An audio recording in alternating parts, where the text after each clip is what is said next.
Bienvenue à Tech Forward, votre immersion quotidienne dans les histoires qui façonnent notre monde numérique. Aujourd'hui, on décortique les plus grandes actualités tech du 24 décembre 2025, préparez-vous à des révélations surprenantes et des développements qui changent la donne. On commence avec une annonce fracassante, l'iPhone R2 d'Apple est officiellement programmé pour son lancement lors de l'événement d'automne de la société en septembre, remettant en cause totalement les précédents rapports de *The Information*. Vous vous souvenez des rumeurs de retard ou d'annulation ? Eh bien, il semblerait qu'Apple joue son va-tout, et il prévoit un lancement complet. Et en plus, on regarde déjà vers l'avenir, le lancement de l'iPhone 17e est prévu en mars, et un iPhone R2 redessiné avec un deuxième objectif est prévu pour 2027. Quel programme ? Mais les actualités tech ne s'arrêtent pas là. Le PDG d'Apple, Tim Cook, a récemment boosté ses parts dans Nike, ajoutant 50 000 actions à $58,97 chacune, portant son action à un total de 105 480. Cette opération s'est produite suite à la récente baisse de 13% du cours de Nike après des résultats trimestriels décevants, et l'action continue de faire face à la pression. C'est un aperçu fascinant de la manière dont les dirigeants réagissent à la volatilité du marché. Et parlant de réaction, Meta fait également parler de lui. Ils viennent de lancer WhatsApp version 25.37.10.72, intégrant une section périphérique dans l'interface des appareils connectés. Vous pouvez maintenant voir l'activité de votre Apple Watch. Mais ce n'est pas seulement visualiser les données, la mise à jour a également introduit une fonctionnalité pour effacer l'espace de stockage des messages, offrant des options rationalisées pour supprimer des messages, des médias ou des fichiers individuels.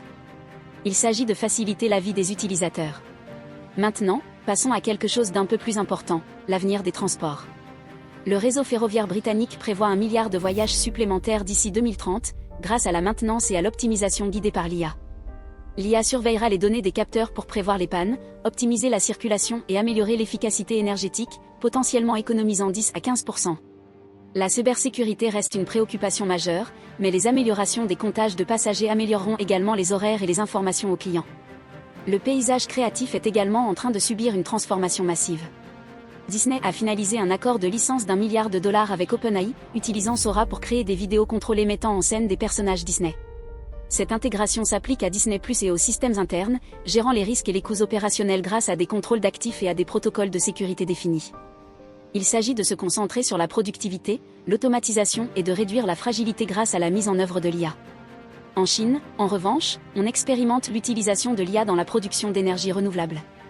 Une usine alimentée par l'énergie éolienne et solaire à Shifeng produit désormais de l'hydrogène et de l'ammoniac, ajustant dynamiquement sa production en fonction des conditions météorologiques. Shanghai's Virtual Power Plant démontre des capacités similaires, réduisant la demande en pointe.